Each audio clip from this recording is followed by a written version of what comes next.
Assalamualaikum. Students, in this video we will learn how to calculate empirical formula and molecular formula. Exams के point of view से अगर आप देखें तो यहाँ जो ये क्वेश्चन बनता है इस टॉपिक से वो आपसे डिफरेंट वेज में पूछ लेते हैं क्वेश्चन. समटाइम्स आपसे जस्ट कहा जाता है कि आपने एम्पेरिकल फार्मूला कैलकुलेट करना है. समटाइम्स आपको वो डायरेक्ट करते हैं कि आपने empirical as well as molecular दोनों फार्मूला कैलकुलेट करने हैं. अगर सिंपल एम्पेरिकल फार्मूला कैलकुलेट करने को कहा जा रहा है तो आपके पास क्वेश्चन थोड़ा सा एक स्टेप मतलब कम हो जाता है, और अगर मॉलिक्यूलर फार्मूला कैलकुलेट करने का कहा जा रहा है तो एम्पेरिकल फार्मूला के बाद जस्ट एक स्टेप मज़ीद आप बढ़ाकर उसमें आप मॉलिक्यूलर फार्मूला कैलकुलेट कर लेते हैं. बहुत सिंपल स्टेप्स हैं. तो एक एग्जांपल देखते हैं. क्वेश्चन आपके पास है 1.0 gram of sample of butane a hydrocarbon fuel was burned in an excess of oxygen to yield 3.03 gram of carbon dioxide and 1.55 gram of water. If molecular mass of the compound is 58, find out its molecular formula. अच्छा, अब इस question में अगर आप देखें तो आपको empirical formula find out करना है, ऐसा कहीं भी नहीं कहा गया. लेकिन हमें मालूम है मॉलिक्यूलर फार्मूला अगर आपको फाइंड आउट करना है तो उसके लिए आपको एम्पेरिकल फार्मूला लाजमी मालूम होना चाहिए. अब जैसा कि इस क्वेश्चन में इन्होंने आपको कहीं भी एम्पेरिकल फार्मूला नहीं बताया हुआ कि इस ब्यूटेन का जो एम्पेरिकल फार्मूला है वो आपके पास ये है, तो इट मीन्स आपको खुद से एम्पेरिकल फार्मूला ब्यूटेन का पहले कैलकुलेट करना होगा एंड देन उससे आपने मॉलिक्यूलर फार्मूला फाइंड आउट करना होगा. समटाइम्स ऐसा होता है कि आपको वो बहुत शॉर्ट सा क्वेश्चन देते हैं, वो आपको डायरेक्टली कहते हैं कि एक कंपाउंड है जिसका एम्पेरिकल फार्मूला ये है XYZ जो भी, कैलकुलेट इट्स मॉलिक्यूलर फार्मूला. तो आपके पास फिर क्वेश्चन थोड़ा सा और शॉर्ट हो जाता है. आप उसका सॉल्यूशन कि आपको एम्पेरिकल फार्मूला निकालना नहीं पड़ता, ऑलरेडी वो आपको गिवन होता है, आप जस्ट उसको कन्वर्ट कर लेते हैं इनटू मॉलिक्यूलर फार्मूला. ठीक, तो अगर आपको ये क्वेश्चन इजीली समझ आ जाता है तो फिर बाकी तमाम इससे रिलेटेड जो एग्जांपल्स हैं वो करने में आपको इंशाल्लाह प्रॉब्लम नहीं होगी. क्वेश्चन को थोड़ा सा और समझ लेते हैं. आपसे कहा यह जा रहा है कि 1 ग्राम ब्यूटेन का जो है वो मौजूद है, ठीक है, उसको बर्न कर रहे हैं, कंबस्टन कर रहे हैं, मतलब ऑक्सीजन की प्रेजेंस में बर्न या एक्सेस ऑफ ऑक्सीजन में बर्न, मतलब बर्न करना मतलब आपके पास सिंपल कंबस्टन कहलाता है, मतलब आपने उसको हीट करा है. इन चीज़ों से आपका क्वेश्चन में ऐसे कैलकुलेशन में कोई ताल्लुक़ नहीं है, लेकिन थोड़ा सा आपको क्वेश्चन के बारे में आइडिया हो जाए ताकि आप कंफ्यूज ना हो इस किस्म के वर्ड्स देख के कि ये हो सकता है इसका भी कुछ रिलेशन हो इसके साथ. ऐसा नहीं है, सिंपल आपको बस ये कहा जा रहा है कि 1 ग्राम ब्यूटेन है, उसको आपने बर्न करा एक्सेस ऑफ ऑक्सीजन के अंदर. इसमें ऑक्सीजन का इससे कोई ताल्लुक़ नहीं है. ठीक, अच्छा, तो उसके नतीजे में आपके पास कार्बन डाइऑक्साइड बनी. हमेशा कंबस्टन के रिज़ल्ट में आपके पास कार्बन डाइऑक्साइड और वाटर फॉर्म होते हैं. तो कार्बन डाइऑक्साइड जो फॉर्म हुई उसका मास जब मेयर किया गया तो वो आपके पास था 3.03 ग्राम. सिमिलरली वाटर का मास 1.55 ग्राम जब आप मेयर करा आपने तो इतना वाटर का मास उसमें बना. सिंपल 1 ग्राम ब्यूटेन को बर्न करा, उसके नतीजे में कार्बन डाइऑक्साइड और वाटर प्रोड्यूस हुआ. कार्बन डाइऑक्साइड का मास 3.03 ग्राम था और वाटर का 1.55 ग्राम था. ओके, अगर मॉलिक्यूलर मास इस कंपाउंड का ब्यूटेन का 58 है मॉलिक्यूलर मास, तो बताइए मॉलिक्यूलर फार्मूला क्या होगा. ठीक, तो डेटा में मैंने सिंपल जो आपका 1 ग्राम है सैंपल का मास यानी कि मास ऑफ सैंपल, ये ब्लू से मैंने लिख दिया है, मेंशन कर दिया ताकि आपको प्रॉब्लम ना हो. टोटल मास से मैंने इसको रिप्रेजेंट कर दिया है, मैं इसको टोटल मास कंसीडर कर रही हूँ और वो मैंने लिख दिया 1 gram. Mass of carbon dioxide 3.03 gram, mass of water 1.55 gram. Molecular mass आपको क्वेश्चन में गिवन है वो भी 58. ठीक है, मॉलिक्यूलर फार्मूला आपको कैलकुलेट करना है तो वो मैंने लिख दिया क्वेश्चन मार्क के साथ. सॉल्यूशन देखते हैं. ओके, सबसे पहले आपको जो है वो इंडिविजुअल एलिमेंट्स के मासेस कैलकुलेट करने होते हैं। ठीक, तो इंडिविजुअल जो एलिमेंट्स इसके अंदर हैं, हाइड्रोकार्बन,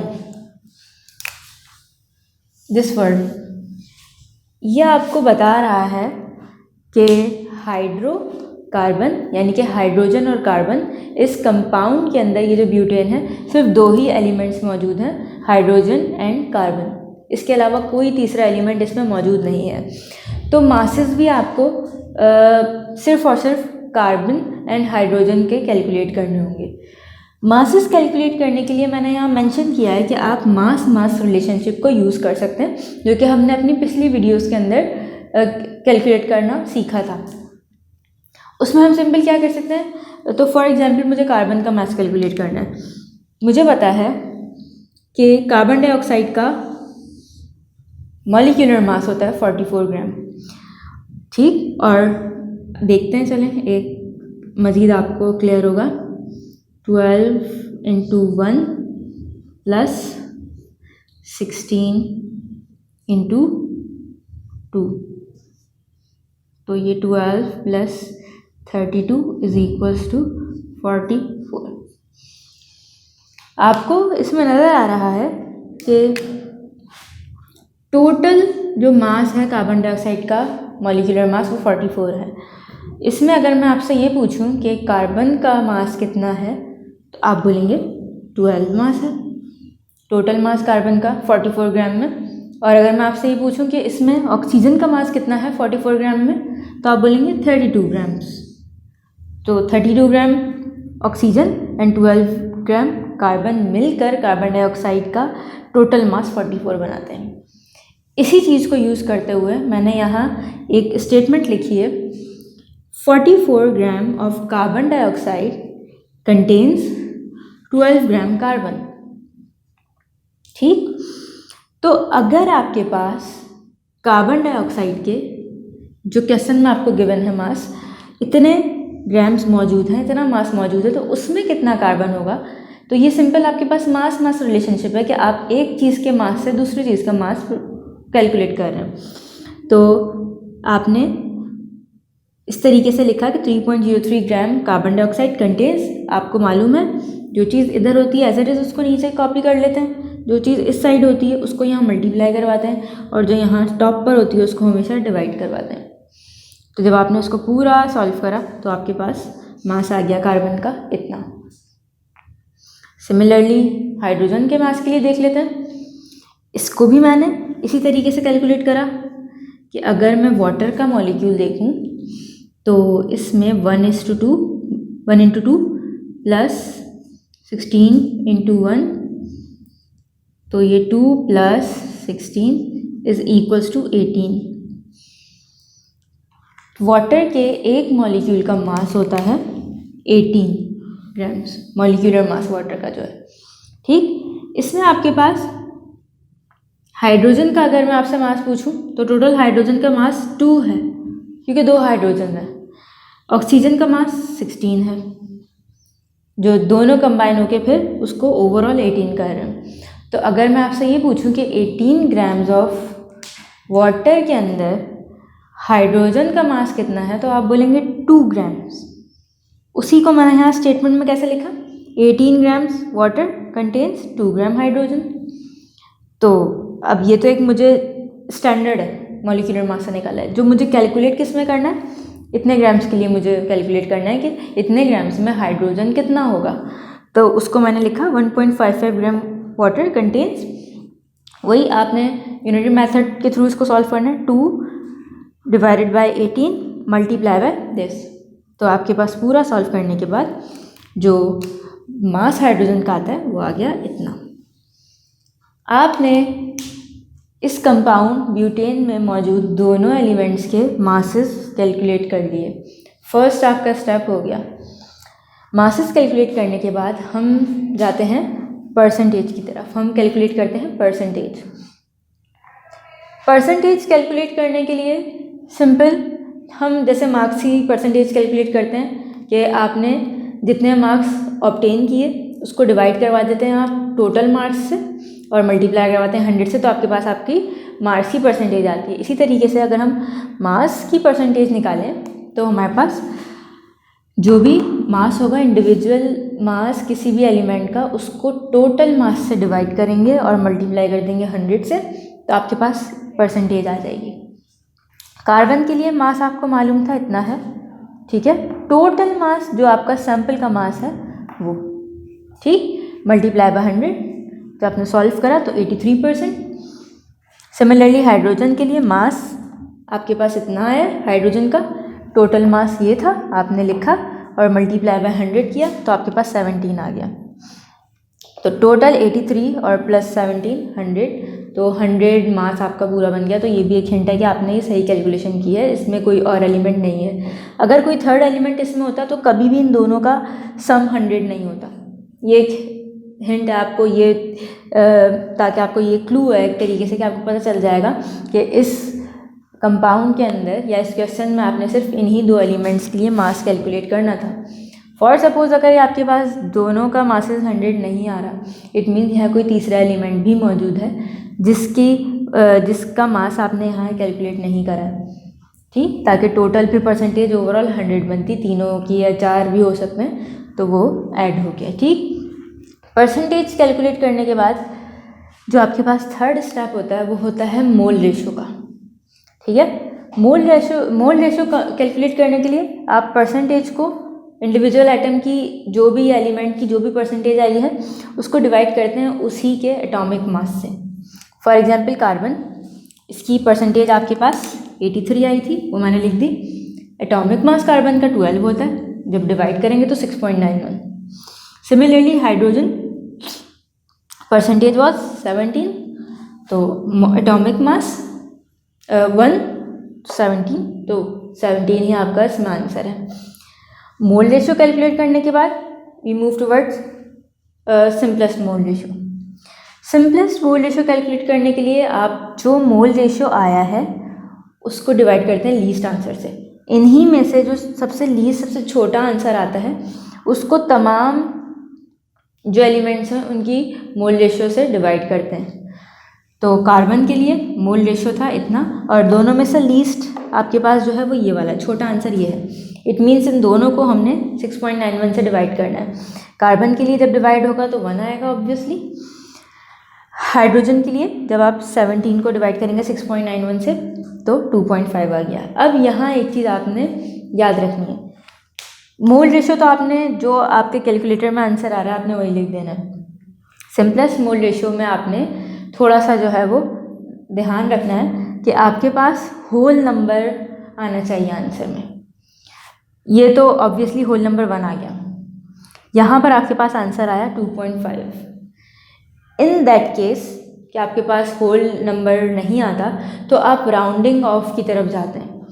राउंड ऑफ करके अपने आंसर को एक होल नंबर में कन्वर्ट कर लेते हैं, डेसिमल मतलब ख़त्म कर देते हैं। ज़ाहिर है आपको पता है जो फार्मूला होता है उसमें हम कभी भी ऐसे नहीं लिखते कि H2O है फॉर सपोज, तो वाटर है, तो उसमें 2.5 जो है वो हाइड्रोजन है और 1 ऑक्सीजन, ऐसे नहीं लिखते हम। होल नंबर्स लिखते हैं कि 2 हाइड्रोजन है और 1 ऑक्सीजन। क्लियर? तो यहाँ पर 2.5 आ गया, तो इसका क्या करें?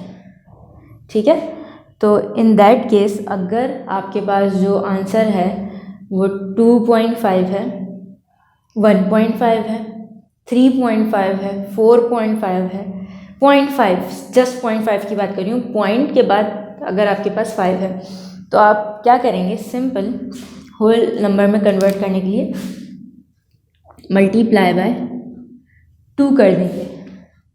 ठीक है, अगर इसके सिंपलेस्ट मोल रेशो को आपने 2 से मल्टीप्लाई करा है तो बाकी रिमेनिंग एलिमेंट्स के भी जो मोल रेशोज़ हैं, सिंपल मोल रेशोज़, उनको आप सेम नंबर से मल्टीप्लाई करेंगे। ठीक, तो ये हो जाएगा आपके पास 2। एक्चुअली जो सिंपलेस्ट मोल रेशो बनेगा वो 2 बनेगा और ये बन जाएगा आपका 5। ये तो मैंने आपको बताया 2.5 के केस में आपने क्या करना है, या 1.5 या 3.5, मतलब डेसिमल के बाद आपके पास 5 हो तो आपने क्या करना है, हमेशा 2 से मल्टीप्लाई करके होल नंबर में कन्वर्ट कर लेना है। अगर आपके पास पॉइंट के बाद कोई और डिजिट होता, लाइक 1, 2, 3 या 4, ठीक है, तो आप क्या करते, सिंपल उसको आप जो है वो हटा देते। पॉइंट के बाद जो भी डिजिट है आप उसको हटा देते, और जो आपका पॉइंट से पहले वाला डिजिट है जस्ट उसको आप रिटेन करते। फॉर एग्जांपल 2.3, तो 3 को आप रूल आउट कर देते और आप इसको जस्ट 2 कंसीडर करते। फॉर एग्जांपल ये होता है 2.1, तब भी आप 1 को यहाँ से ऐसे ही हटा देते और 2 कंसीडर करते। 4 होता तब भी आप यही करते, आप जस्ट 2 को रिटेन करते और 4 को एज इट इसी तरीके से नॉर्मली आप हटा देते, कुछ एडिशन सब्ट्रैक्शन नहीं होगी। अच्छा, अब पॉइंट के बाद जो डिजिट है, फॉर सपोज वो 5 से बड़ा है, 6, 7, 8 और 9, इन दैट केस आप जब इस डिजिट को यहाँ से हटाएंगे, राउंड ऑफ करेंगे, तो आप इसमें ऑब्वियसली एडिशन ऑफ 1 करेंगे, तो इसको आप 3 कंसीडर करते हैं, ठीक है। राउंडिंग ऑफ में आप सिंपल जो भी आपका आंसर है उसको राउंड ऑफ कर लेंगे, अगले को किसी से मल्टीप्लाई और कुछ करने की नीड नहीं होगी फिर आपको। क्लियर? ओके, तो जब कभी भी डिजिट के बाद 1 to 4 है तो आपने उसको ऐसे ही हटा देना है, लेकिन अगर 5 से बड़ा डिजिट है लाइक 6, 7, 8 और 9, तो आप राउंडिंग ऑफ करेंगे इस तरीके से कि आप एक 1 ऐड कर देंगे पॉइंट से पहले वाले डिजिट के अंदर, ठीक है। ओके, अब आपके पास अब सिंपलेस्ट मोल रेशियो के बाद we proceed towards empirical formula. आपके पास एम्पेरिकल फार्मूला आ गया, क्योंकि सिंपलेस्ट मोल रेशियो पता चल गई, इट मीन्स आपको एम्पेरिकल फार्मूला पता चल गया। तो एम्पेरिकल फार्मूला आपका आ गया कार्बन 2 हाइड्रोजन 5। अगर जस्ट एम्पेरिकल फार्मूला आपसे क्वेश्चन में पूछा जा रहा है तो आप यहाँ स्टॉप हो जाएंगे, लेकिन अगर मॉलिक्यूलर फार्मूला भी पूछा जा रहा है तो फिर आप एक स्टेप और बढ़ाएंगे, आप एम्पेरिकल फार्मूला मास कैलकुलेट कर लेंगे, इस एम्पेरिकल फार्मूला का मास निकाल लेंगे, जो कि आपके पास 12 × 2 एंड 1 × 5 मैंने हाइड्रोजन एंड कार्बन के लिए करके ऐड करके 29 आ गया, ठीक। इसके बाद मॉलिक्यूलर फार्मूला कैलकुलेट करना है, वो होता है आपके पास empirical formula into n. N क्या है? Molecular mass divided by empirical formula mass. Molecular mass question में गिवन था, एम्पेरिकल फार्मूला मास आपने भी कैलकुलेट किया, दोनों को डिवाइड करा, 2 आ गया, इसमें पुट कर दिया एम्पेरिकल फार्मूला इनटू एन की जगह आपने 2 लिखा, 2 2s are 4, 5 2s are 10। तो इस तरीके से सिंपल मल्टीप्लाई करके आपने मॉलिक्यूलर फार्मूला कैलकुलेट कर लिया। आई होप क्या ये क्वेश्चन आपको क्लियर होगा। तो इंशाल्लाह नेक्स्ट चैप्टर जो है वो हम नेक्स्ट वीडियो के अंदर अपनी डिस्कस करेंगे। Thank you.